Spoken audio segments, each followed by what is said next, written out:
Do you wish you could sleep in on Monday mornings, spend more time on self care, travel, enjoy family time or spiritual retreats, and not have to work so many hours in your business?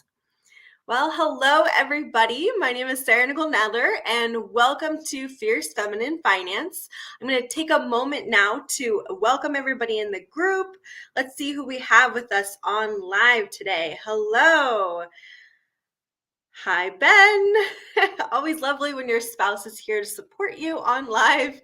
Hello. Hi, Shannon. It's great to see you. Yes, glad you guys are here. So, today we're going to be doing a training on how to make your business boring AF so you can go invest time and money into other things. All right. Now, today's training is taken from my Plan Her Profits method. So if you want a free sample of my profit planner, just comment the word planner below and I'll make sure that you get one at the end of today's show. Go ahead and comment below and let me know what type of business you have, where you're coming in from. I always love to kind of interact with the people who are here on live and reward you by tailoring my examples to fit you and your business. So say hi if you're here on live with me and let me know you're alive. Okay, passive income means trading value for money instead of time. Okay. So, how we actually accomplish that is we invest in cash flowing assets. Oh, someone says they're not getting any sound from me. Hello, let me know if you can hear me. Give me a thumbs up if you can hear what I'm saying. Okay. So yeah, passive income comes from investing our money and our time into building cash flowing assets. This is an investment strategy. It's not a get rich quick scheme. It's not a way to, avoid having to do the work and put in the elbow grease and put in the time to do it. If you have enough money, you can invest in a turnkey system and have passive income from day one. If you don't have a lot of money, be prepared to invest a lot of time and effort into building your portfolio of cash flowing assets until you have passive income that exceeds your monthly expenses. You can become financially free. So what we're going to be talking about today is just one of the strategies that I use to earn passive income, and that is having a boring business. So a big part of building a boring business or making your existing business more boring is making sure we're thinking like an investor and not like a manager or a worker bee. Okay. So let me give you some examples of this so you guys can kind of think with it. A worker bee, every time a task comes across her plate, her first thought is, how do I add that to my plate? Okay, worker bees have been indoctrinated by, the US school system, by society. We've been indoctrinated to trade our time for money. So every time you think about earning more money, if your first thought is, how can I get another job? How can I start a side hustle? How can I trade time for money? Then you're thinking like a worker bee. And that, my friend, is not what we want. Okay. Now, above that, we have what I like to call leader bees. Okay. A leader bee's first thought is, how can I afford to hire someone or outsource this activity? So every time a new task comes on your plate, if you're like, hey, I've got to build my business up to be profitable enough that I can get this off of my plate and put it onto the plate of an employee where I'm going to exchange my money for their time, then you're thinking like a leader bee. Okay. It's definitely a big step above worker bee. However, in my experience, most women never get above this. We get stuck being the manager of our team. We get stuck having to manage the day-to-day, handle the HR, handle the profitability, run our team on a daily basis, keep them motivated. Like, that is a full-time job, right? Being a CEO, being the manager of a business is a full-time job, and sometimes more than a full-time job, right? 50, 60 plus hours a week. So what we want to do is we want to get you into investing, in thinking like an investor about your business and making your business just one of many cash flowing assets in your investment portfolio. All right. So the first step is to think like an investor. An investor finds ways to incentivize other people or other brands to do the work, usually in exchange for profit share or some other value that's not tied to your time. All right. So here's an example of this. When I bought this 16-acre farm, right? I'm over here in Kansas. We bought a 16-acre farm at the end of 2022. Yeah, 2022. And over the last year and a half, we've been renovating the farm, turning it into an Airbnb, a wedding venue, a retreat space. We've hosted events here, right? Well, a lot of that I did put my own time and effort into to build this asset. And my game plan when I bought the property was I wanted to be profitable within the first 3 years. Okay. So this is a big investment of time and money to build an asset that will be able to earn thousands, if not tens of thousands of dollars every single month in completely passive income. To make that completely passive, I had to think like an investor, right? I'm going to put time in, I'm going to put money in myself, but how can I leverage other people's time and money to make this all go quicker? Okay. So a couple of months ago, I was at a networking event, meeting a bunch of other ladies here in Kansas City, and I met a gal who owns a tea brand. Okay. She grows herbs and tea in her own backyard in suburban, Kansas City. And she turns those herbs into teas. And also, I think she does soap that she sells. Okay. And her full-time income is this tea business. And the only place she has to grow her tea is in her own backyard. So she's kind of maxing out. She's hitting this point where she doesn't have enough room to expand her business, particularly. But if she just had more land on which to grow things, she could probably take her business to the next level, right? So I asked her when we networked, I was like, hey, my name's Sarah. I own a 16-acre farm. I'm curious, if you had another acre to work with, how big do you think your business could get?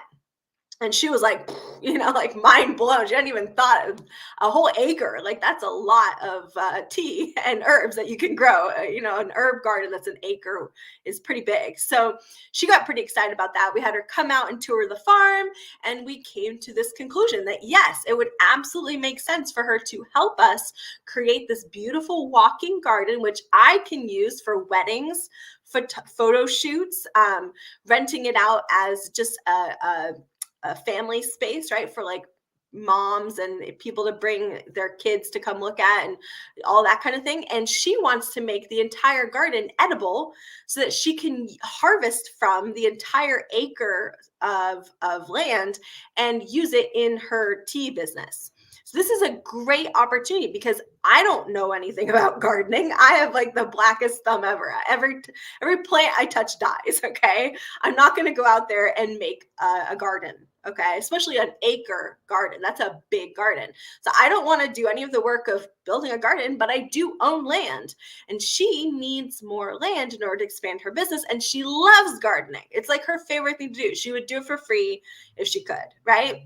So this is a perfect opportunity. It's also a perfect example of thinking like an investor rather than hiring someone, right? I hired a gardener, and he did a bunch of wonderful work around the farm, but that's expensive, right? Instead of hiring a gardener and having them build this entire garden that I'm going to then rent out for weddings and photography and things like that, I partnered with a brand who has what I need and needs what I have, right? This is what I always tell my clients. Go find someone who has what you need and needs what you have, because that's how you build partnerships. So this is a great opportunity for me, but it's also a great, fantastic opportunity for her. And that's thinking like an investor in order to take big steps forward in your financial strategy, okay? So that is step one, you might say, of building a boring business, is finding opportunities to expand quickly by thinking like an investor. But that's not the only thing we need in order to have a boring business. Okay. If you want to spend more time with your family, if you want to travel more, if you want to be able to, sit around, wake up when you want to, drink tea and read books and whatever it is you like to do, right? If you want to have a boring business, mindset is just the first step. Once we have the right mindset, now we need to actually get the strategy down. And that's what we're going to talk about today. So, again, I see we have a couple of people on here live. Let me know what type of business you have, and I'm happy to tailor my examples to fit you. Okay.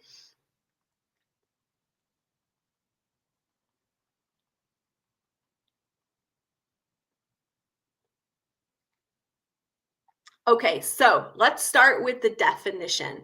What is a boring business? A boring business is a business that already has product market fit. Now, I'm going to stop right there because I think a lot of people don't know what that word means. So, product market fit is a marketing term that simply means we have a product in our minds and we found the exact person who it's a perfect fit for. Okay, so great. Here's a good example: massage therapy. I would know that a massage therapist had product market fit when she had the exact messaging, the exact offer that was bringing in a flood of leads every single week. So if you are like, I do massage therapy, but you're constantly hustling, hustling, hustling, and then every time someone comes in off call with you, you're kind of like, I don't really know what to say to close them. We don't have product market fit yet. We haven't figured out and identified who we help, exactly how we help them, and what the messaging needs to be to bring in this flood of interest, right? That's product market fit. Thank you so much for sharing that example. In my business, right, I help busy business women to slow the heck down, enjoy life, and become financially free, right? What does that involve? That involves budgeting, it involves profitability, it involves investing, insurance, protecting your wealth, right? Like there's so many pieces of what I do. But at the end of the day, I know I have product market fit because when I start talking to business women about their finances, most women who are in business or have been for even like a hot minute are like, oh my God, Sarah understands me. Like that messaging is so dialed in that women feel like I know what I'm talking about because I do, right? I know what she's thinking. I know what she's feeling. I know the struggles that you have in your business and with your finances. I know that most business women don't have a retirement plan. I know that at least 50% of business women don't even want to retire because you love your business so much, but you do want to slow down. You do want to actually travel. You do want to spend time with your family, etc. Right? So because I have certainty on who I help and how I help them, and I have my messaging dialed in, I'm that much closer to having a boring business because I have this thing we call product market fit. Okay, so that's step one of product market fit is really having, of having a boring business. Step one is having product market fit. Okay, then in order for a business to be boring, it has to be profitable, right? Like that's just common stinking sense. Like if a business is struggling with profitability, that business owner is not going to be relaxing in Tahiti unless they are just absolutely insane, right? No, when your business is not profitable, you've got lots of revenue coming in, but the money's going out faster than it comes in, you are panicking. You are sitting there and thinking about nothing but that. Like you are waking up in the middle of the night going, what the heck do I do? Right? I know because I have clients come to me who are earning six figures, multiple six figures, making seven figures, right? Making multiple seven or even eight figures come to me saying, hey, I've got my product market fit is nailed down. I'm bringing in lots of clients, but we are spending money faster than we can bring it in. I've had this happen so many times where clients come to me in that situation. You are not in a boring business yet, right? So we have to nail down profitability. I've done lots of trainings on how to fix profitability in a successful business. So I'm not going to go into that in depth today. But if you have that problem, reach out to me and let's fix it because your business is never going to be boring until we fix that problem, right? Then we also need sustainable growth. So again, like if you make, I don't know, if you make buggy whips, unless you live in an Amish area of Philadelphia, your business is probably dying, right? Like if you advertise in paper newspapers, like if you have a paper newspaper is your business, okay, and you haven't digitized it and you're still using a fax machine, like that business is probably not growing sustainably because newspapers have kind of died out. Like any type of print media is not as popular today as it was 10 years ago, right? So if you haven't grasped digitizing that business, it's not going to grow sustainably. So that's the other aspect, is we have to look at the longevity and viability of your business. Is your business something that AI is probably going to replace tomorrow?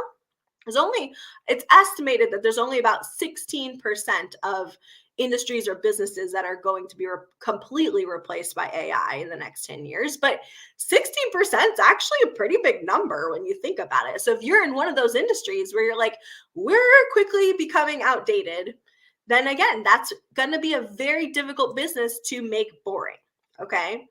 So coming full circle here, a boring business is one that has product market fit, is profitable, and is already growing sustainably. It has a team or automation, and because it has these things, it doesn't need to be constantly micromanaged by the owner. Okay, so if you feel like your business is constantly at the top of your mind, like it's forefront, it's stuck on your face, and you're having to like look at your family through this problem that is your business, it's probably because it's missing one of those things. Okay, and that is something I can help you with. All right, I'm not a business coach, I'm a financial advisor, but I specialize in business economics, and I can absolutely help you automate and hone the processes of your business so that it can become boring.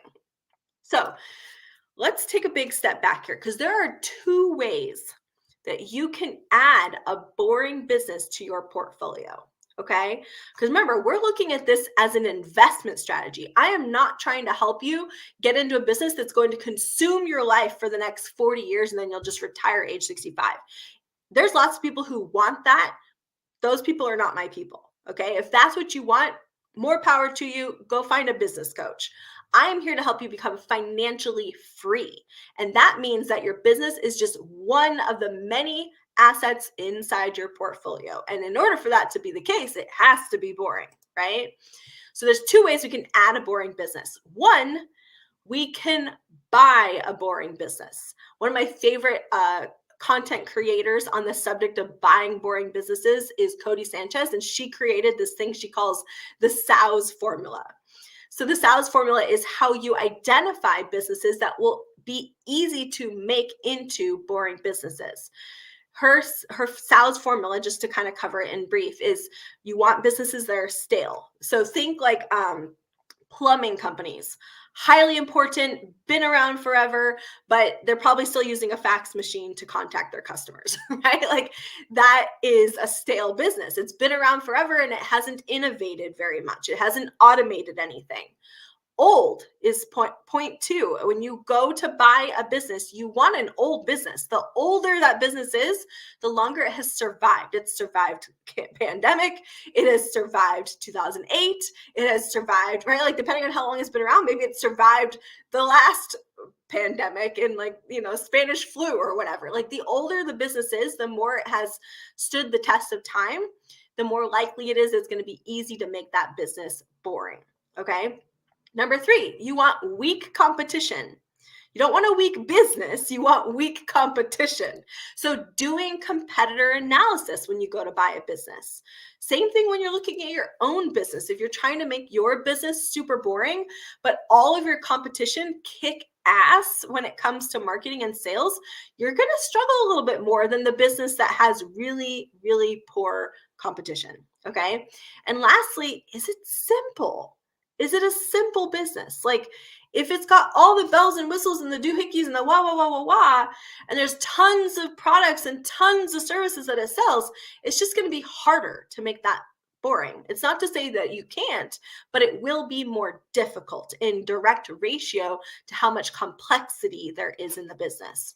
A business that solves one problem for one target audience is going to be way easier to make automated, right? And to actually make boring than a business that's like highly complicated. Okay. So that's the SOWS formula. And that's the one you want to use if you're going to add a boring business to your portfolio by purchasing someone else's business.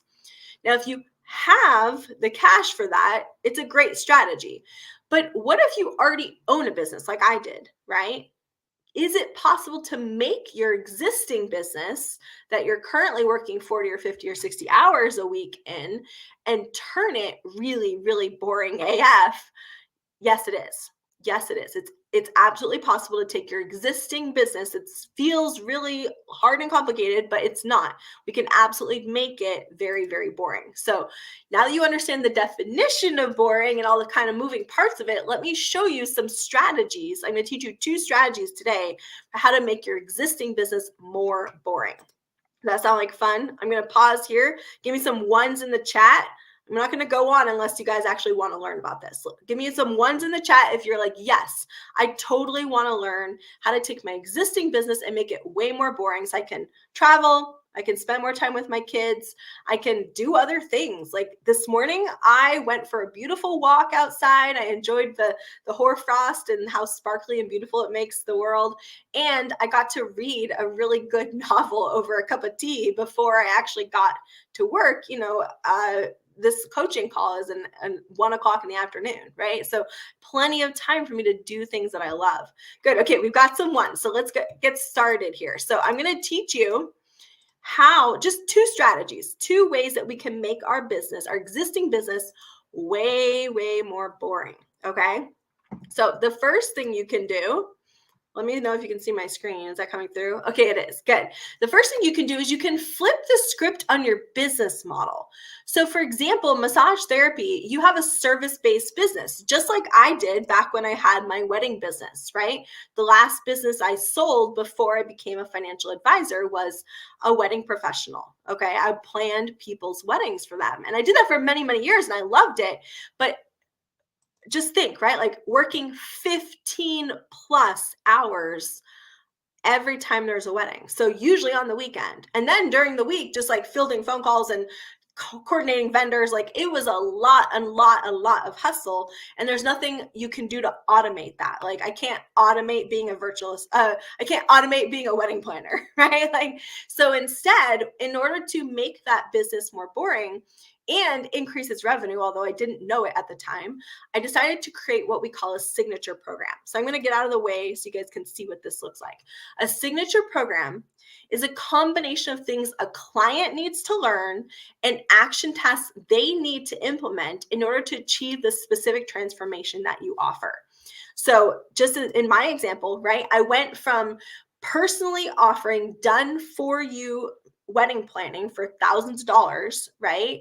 But to just one couple at a time. I could only serve one couple at a time. I couldn't do 2 weddings on the same day. There's not a chance in hell, right? I could have hired a team and gotten bigger, but that's beside the point. I didn't want to do that, right? What I wanted was to make my business boring. So what I did instead was I went, all right, well, what's the actual value that I offer? Okay. This is how we do this. I call this the A to Z framework.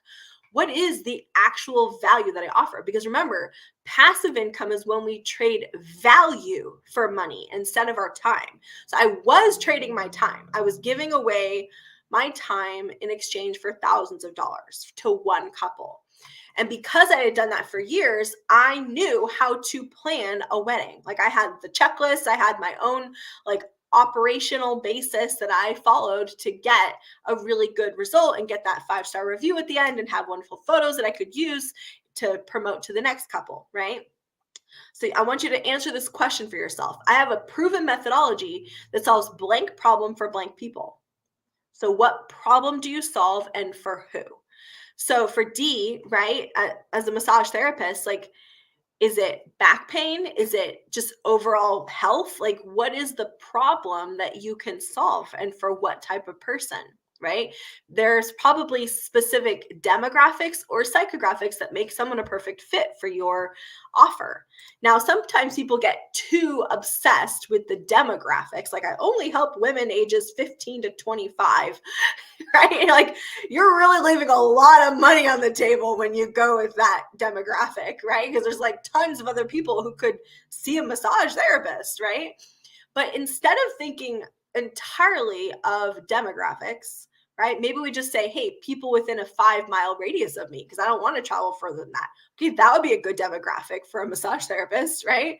But also, what are the psychographics? What are the psychographics? What are the things mentally that make someone a good fit for your offer? Okay. Someone who already has been to a massage therapist before would be a great concept for an ideal client because they know the value. They've been before, they've spent money, they're an investor, they're not a freebie seeker, they're not a tire kicker, they're someone who has actually spent money on massage in the past. That would be a great demographic or psychographic for your ideal customer, right? So I have a proven methodology that solves blank problem. I want a massage, right, is the problem. Or what problem are we trying to solve with massage, right? For people who have an interest and who are regularly see a massage therapist, right? Or don't like their past one. That could be another one, right? Like had a massage in the past but didn't like the masseuse, right? Okay, great. That would be a perfect fit. So now that we've identified the A, okay, in order to create a signature program, we now have to create the Z. The Z is the blank result. Where are we promising? How do we feel confident that we can actually get them to, right? Where can we get them to arrive at? So this could be, pain free. This could be relaxation. This could be self care. Like there's so many different ways we could do that with a massage business. For my business as a wedding professional, it was pretty stinking obvious and simple, right? Like dream wedding executed. Boom, that was it, right? A was engaged couples or mother of the bride and mother of the groom. Those were my ideal customers because sometimes mother of the bride, mother of the groom has more to spend than the actual couple themselves. And she might end up hiring me before they do. Okay, so that was my who. And how I helped them was I took their dream, I made it a reality. Okay. So that was my proven process. I had a proven process to get someone from point A, I'm engaged and I don't know how the heck to plan a wedding, to Z, I had the wedding of my dreams. Okay. And because I had this framework, I'm going to give you a half a dozen ways I could use that signature method to earn passive income. Okay.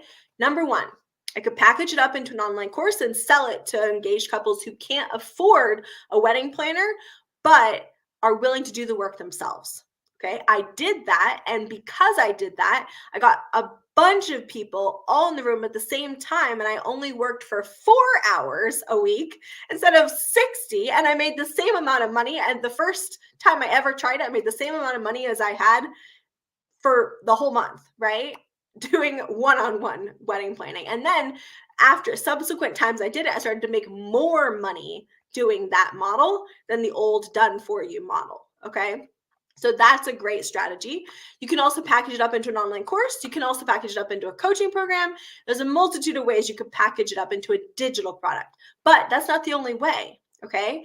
You could also, or I could have also, right? Let's get back to my wedding example. I could have also hired another wedding planner, right? I'd be, hey, I have a signature method that accomplishes happy brides. You want to be a wedding planner, but you've never done it before, right? Newbie, just out of college, young, doesn't know anything about business, doesn't know anything about wedding planning, but wants to be a wedding planner, right? Who has what I need and needs what I have. Well, I have a proven method. So come here. I will teach you my proven method. You can use my proven method under my brand, which is already attracting clients, and you will work for me. Boom. Good. I just took the entire thing off my plate, right? Now I still have to manage that person. But what if I did that with 3 or 4 or 5 or 6 different wedding planners, train them up in the Sarah methodology of how to plan a wedding, right? Which is called bride school, by the way. How to do bride school, okay? And then if I had 5 or 6 of them, I would be making enough off of the work that they're doing that I could afford to hire a CEO. Put a CEO in place, a manager in place to manage those wedding planners, and boom, I'm out of there. I'm the investor. I'm not the leader bee. I'm not the worker bee anymore. Right? I just packaged up my intellectual property and turned it into something I could offer to someone who has what I need and needs what I have.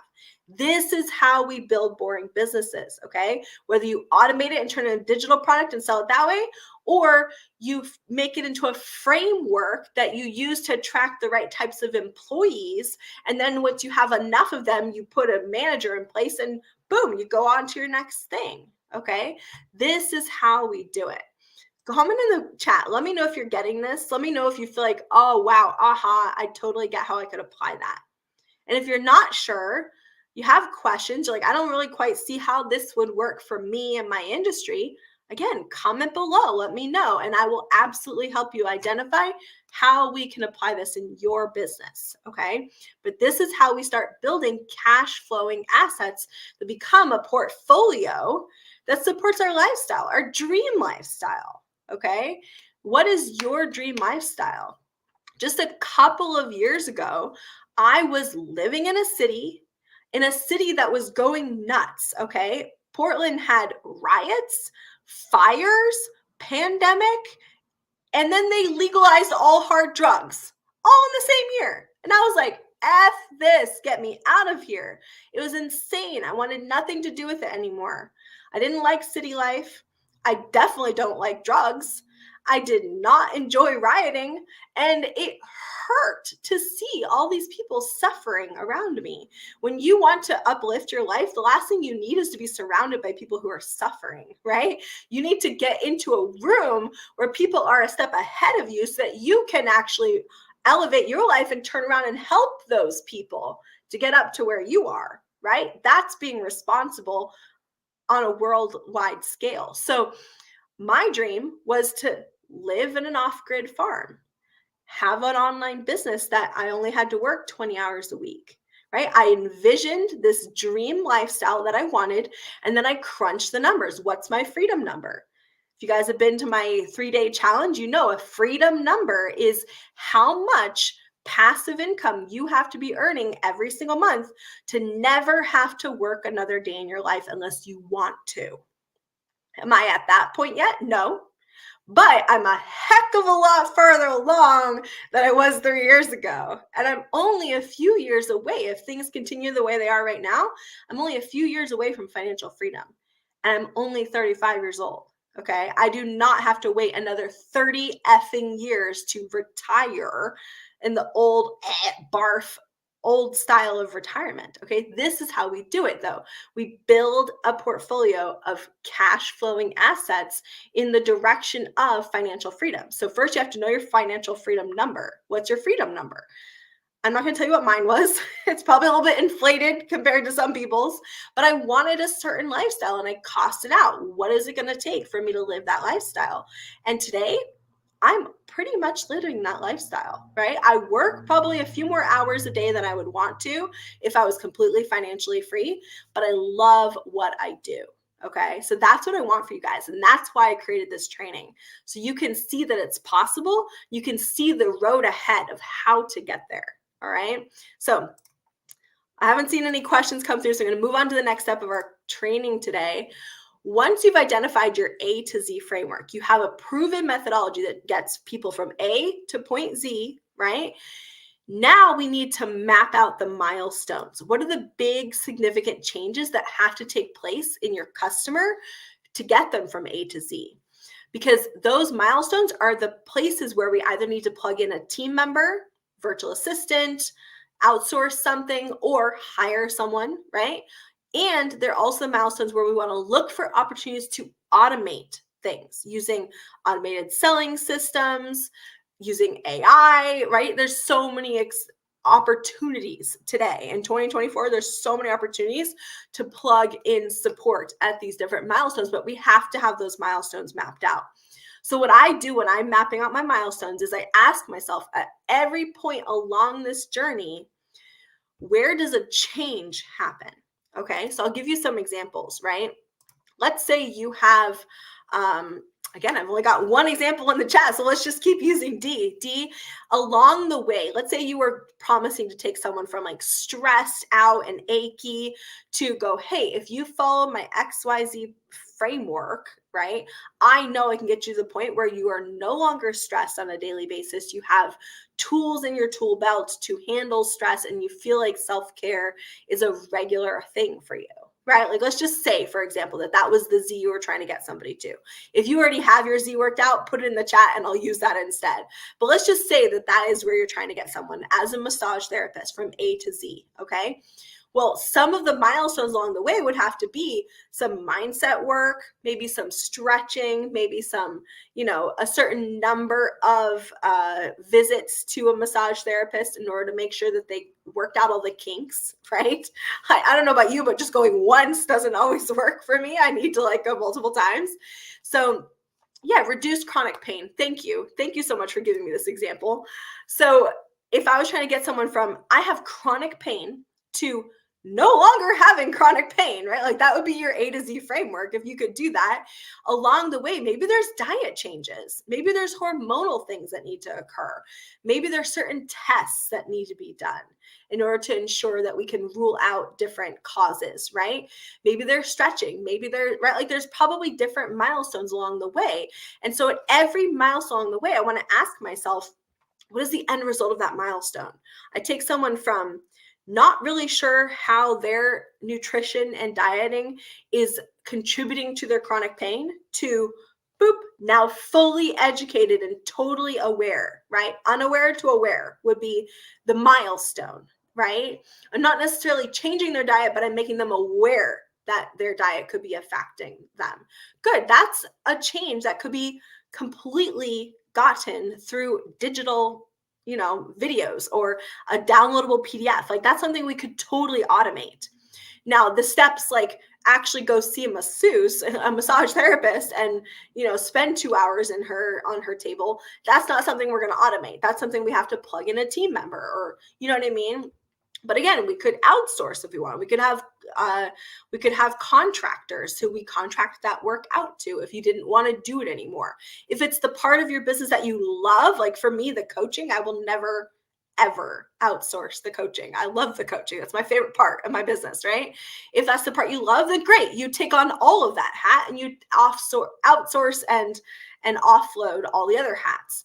But at each point, each milestone along your A to Z, we want to map those out and see what are the big significant changes that must take place for my client in order for me to actually promise Z. Okay.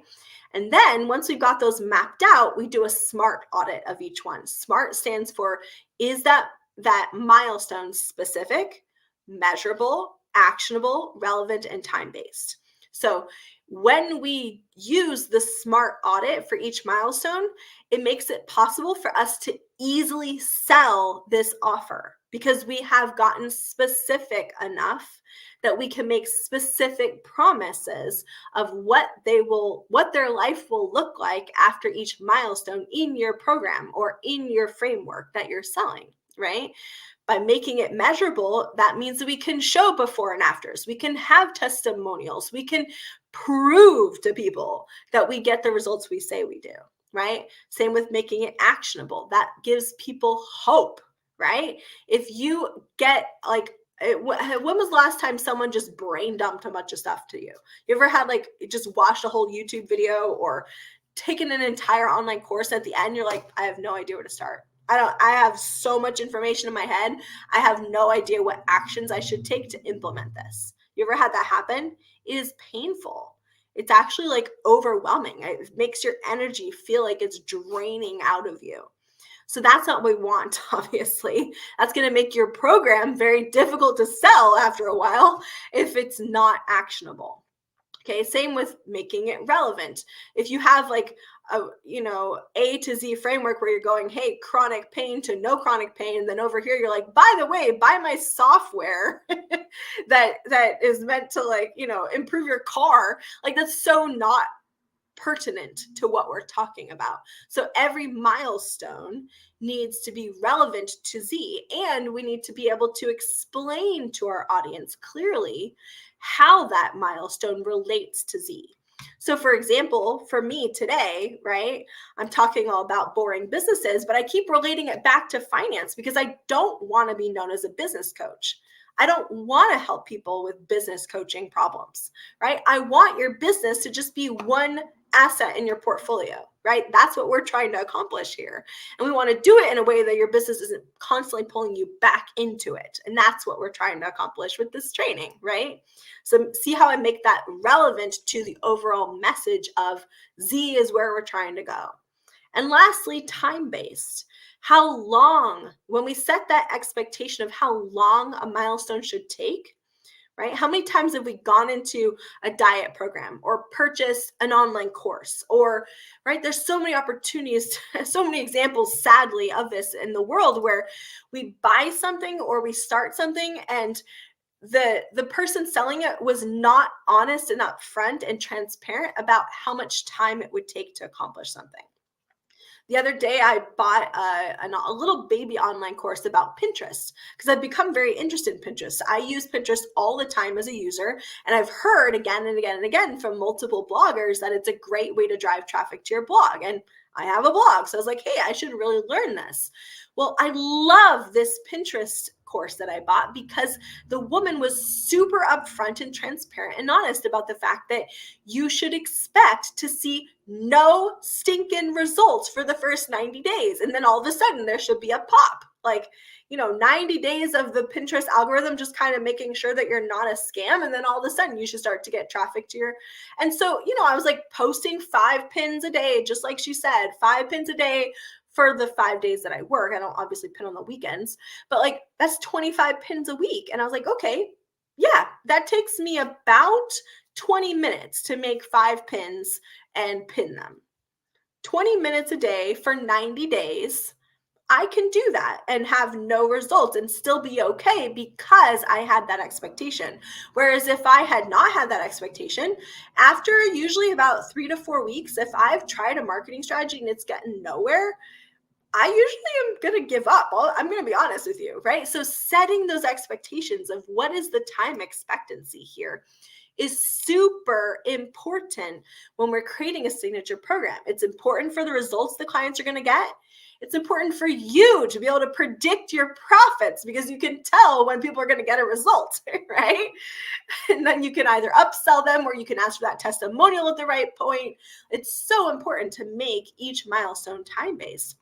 And when we fail to do that, we get refund requests, we get unhappy customers, we get customers who have the wrong idea. And so they're just become these like needy, angry, angsty customers who are like constantly nagging you about when am I going to get results? You know what I mean? Like it becomes so unpleasant when we don't do a smart audit of every milestone along the journey of our A to Z framework. Okay. It's a big mistake I see a lot of people make, which then they create this online course and it doesn't sell because they didn't do this step. All right. We covered a lot. We still have about 15 minutes left. So I'm going to go into the second strategy that I had promised you guys today for how you make your business more boring. But I want to, again, pause here, take any questions we have in the chat. Do we have any questions coming in? We've got a few people on here live. Hi, Tanya. Hi, Zoe. Hi, Dee. Hi, Christiane. It's great to have all you guys on here. Hey, Mink. Yeah. Hey, Deborah. Hey, Star. Hi, Lucretia. Hi, Quincy. So, yeah, if you guys have any questions at all, whether you're on the Facebook or you're on my YouTube or wherever you are, feel free to drop them in the chat. But we're going to move on to the next step here. So once you have your business model laid out, okay, that's the biggest place where we can make a business more boring is that business model. Flipping the script like I did to where instead of offering done for you services, we maybe continue to offer done for you services in the meantime, right? Don't just like stop right now if it's working, obviously, but you can add in these passive income streams by creating a formula and then hiring people on with it, or creating an online course, creating a digital product from your A to Z framework. Okay. So once you've nailed down, okay, here's the thing I'm going to sell. It's an online course. It's a digital product. It's a book, whatever it is that you built using the A to Z framework, selling it now, we need to have a way of making our profits very predictable. Okay. That is the other piece of a boring business, right? Like it's one thing to have product market fit, which we just went over, how we make that product market fit with something a little bit more passive than done for you services. But even once you have that thing to sell that's very leveraged or very passive, there's still a matter of how do I sell this in a way that is predictable, right? Because it's not that predictable for most people. I have to be honest with you. I see a lot of people hustling on social media, creating tons of content, making lots of videos and things and that and blah blah blah. And yet when you take a step back, they're saying that they're making passive income, but they're making videos on TikTok all day long, right? So I don't pretend like my coaching business is passive income. There's nothing passive about this, what we're doing right now, right? This is me trading my time for you to learn something with the opportunity and the expectation that if you learn something useful, maybe you'll come work with me in my business. That's hustle, right? There's nothing passive about that. So how do we move a business in the direction of making it more passive?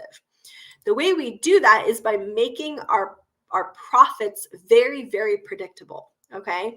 So there's a 4-step process that I use to plan my profits in business.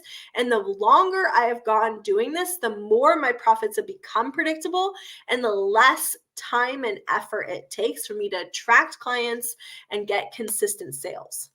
When I first started this coaching program, the Passive Income Pathway, back in August of 2023, I started this program for the very first time. There was absolutely no data that I could look at to tell me what worked and what didn't, right? So when you're brand new in business, you don't have any data to work with. But as you go along, months or even years or even decades into your business, if you're still kind of guessing every single week of what people want and what works and what doesn't in your business, if you're still playing the guessing game months or years or decades later, then we're doing something wrong. Okay.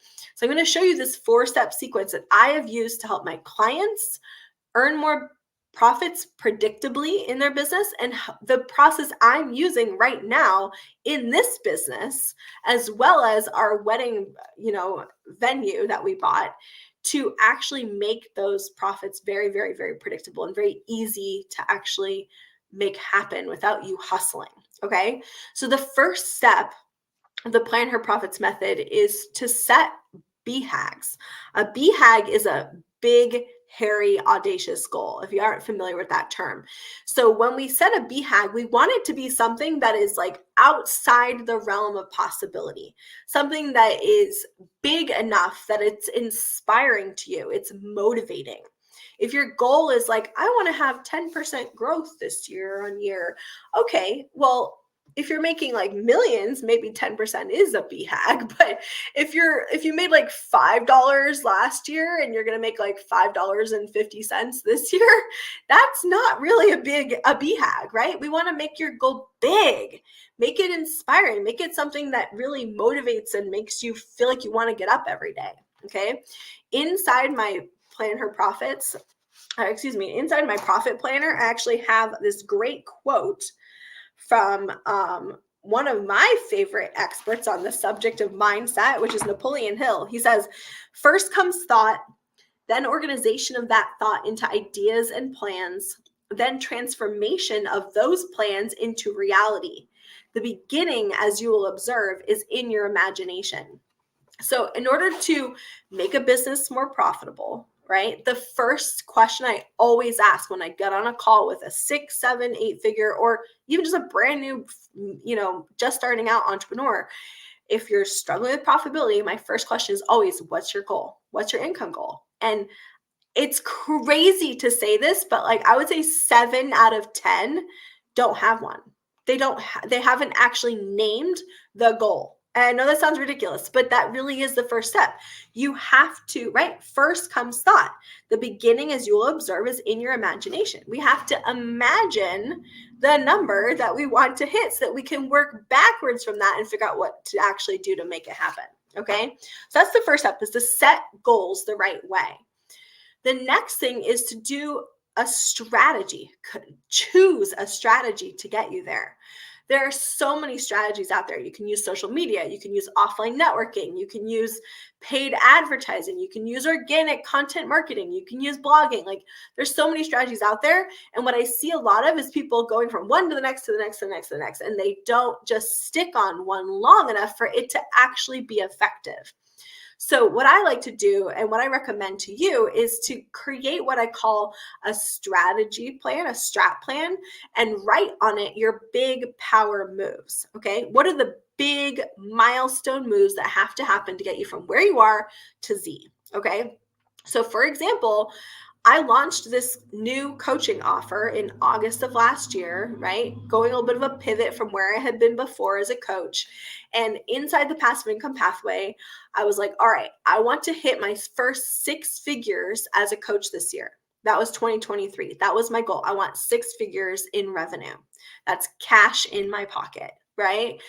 And by the end of the year, we had hit that goal. It was my first 6-figure year. So for 2024, my goal is to hit 250,000, right? So 2.5 double, basically a little bit more than double what I did last year. That's a big goal. That's like huge. Honestly, it's not that common for a 6-figure business to more than double in a single year, right? So we're definitely shooting for a big goal, but how am I going to get there? The big power moves are how I'm going to get there. The first one of my big power moves, the first milestone that I know I have to accomplish in order to hit that number is I have to grow my email list. I hit 6 figures last year with only 900 business owners on my email list. 900. That's like a really small email list for a 6-figure business. So we're going to try to way catch up. We're going for 20,000 women, business owners on our email list by the end of the year. And I know if I can get 20,000 business owners on my email list by the end of the year, I know I can hit $250,000. Okay. So that's just one of my milestones. There's obviously other milestones and there's specific strategies I'm taking to get there. But what are your milestones? What has to happen for that to be possible? Okay. Those are the questions I like to ask myself when I'm trying to figure out what my strategy is and what my big power moves have to be. If I'm here and I want to get there, what are the big things that have to happen for me to arrive at point Z? Okay.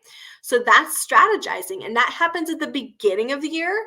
It also should happen at least quarterly in your business. Every quarter, you should sit down, rent an apartment, rent a hotel room, or go out of town, or, shut off all your notifications for a day. Take a day and ask yourself, okay, based off of the data of where I'm going and where I've gotten to so far, what is my next big power move? What are the next 2, 3, 4, 5, 6 steps I need to take to get me from where I am to where I'm trying to get to by the end of the year? Doing that at least quarterly, that strategizing of the big power moves will help you stay on the right track. Because what I see a lot of especially in unprofitable businesses, is what I call the entrepreneur 2-step. If you've ever done any partner dancing, you know that we go in a circle, right? So what happens is here you have this entrepreneur. She's trying to get from point A to point Z, right? And she's like, okay, so here's my big power moves I need to take.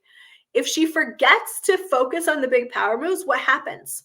Well, she takes a step forward and then there's a brush fire. And then she puts out another brush fire and another brush fire and another brush fire and another brush fire and another brush. And by the end of the month, she's gone in a big, fat, stinking circle instead of taking another step forward. So when we can focus our attention on big power moves, right, and on the strategy we're taking, instead of just saying tactical and little baby steps all the time, we can, put out a brush fire, but then get back on track. Put out a little baby brush fire, maybe put out another little baby brush fire, and then get back on track, right? Constantly forcing ourselves to take big steps forward on what moves the needle in our business. That's what big power moves are all about. That's what strategic planning and doing that quarterly in your business, that's what that's all about, okay? Looking over your strategic plan. Then, once we have a strategic plan, we need a way to measure whether we're getting closer or farther away. Remember that SMART thing, right? We have to make things measurable. So what analytics can we track that will identify whether we're getting closer or farther away? For mine, it's pretty obvious, right? Revenue is obviously a measurement I need to be tracking if I want to hit $250,000, but also new subscribers, engagement on social media, since that's my primary strategy for attracting clients is use of social media, right? So Keeping track of the right analytics tells us whether or not we're getting closer or farther away from our goals. And that is where analysis comes in. So we've strategized, right? We've figured out what the big power moves have to be. And then we analyze every single month.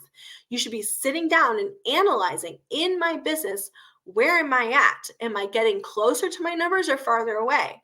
Is my sales ratio getting better or worse, right? Is my engagement getting better or worse? Are my subscriber lists growing or shrinking, right? That's where the analysis comes in. So it should be every month and ideally every week. I do this every single Monday. I pull out my profit planner and I add up my analytics for the week and I identify what's working, what's not, and what steps do I need to take. Okay, so that's the last step is planning. Planning, time management, profit planning cannot happen, cannot be successful on a daily, weekly, monthly to-do list, right? Those cannot be successful if we aren't doing analysis, strategic planning, and goal setting. All right. These have to build on each other.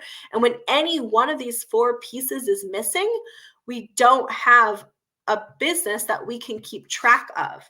So sure, you might be profitable, but you're going to be profitable almost by accident, which is great when the world is doing fine. But the moment a recession hits, the moment, the economy starts to tank, if you don't have these four skills in place, if you don't have a routine of analyzing, strategic planning, proper goal setting, and then daily, weekly, and monthly to-do lists, if you don't have that system in place, you're going to really struggle when things go south, right, in the economy, because you don't have the skills, the entrepreneurial skills, the financial skills to keep your business afloat, okay?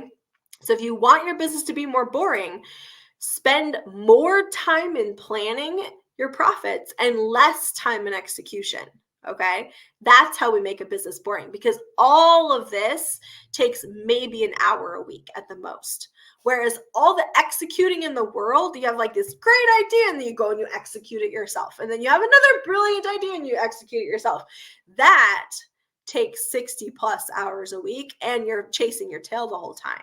You're not making forward progress, right? When we can slow down the execution a little bit and do more proper planning of profits, we actually can move faster. It's one of those true experiences of having to slow down to speed up.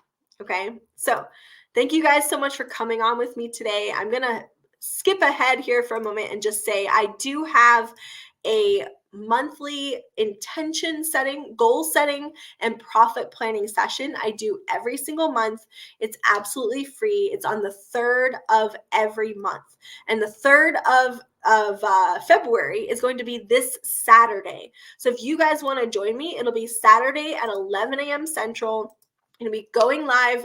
You guys can absolutely join in. And everybody who joins this live training is going to get a free digital sample of my profit planner. So if you want a copy of this, if you don't have the most recent version, or if you want your own digital copy that you can print out and use, make sure you are there on Saturday at 11 a.m. Central, okay? Comment below workbook to get the link or event, or just say, hey, Sarah, I want the link, and I will make sure you get a copy. Thank you so much for jumping on live with me today. I hope this has been very helpful for you in figuring out some strategies to make your business much more boring, all right? I will talk to you guys next week.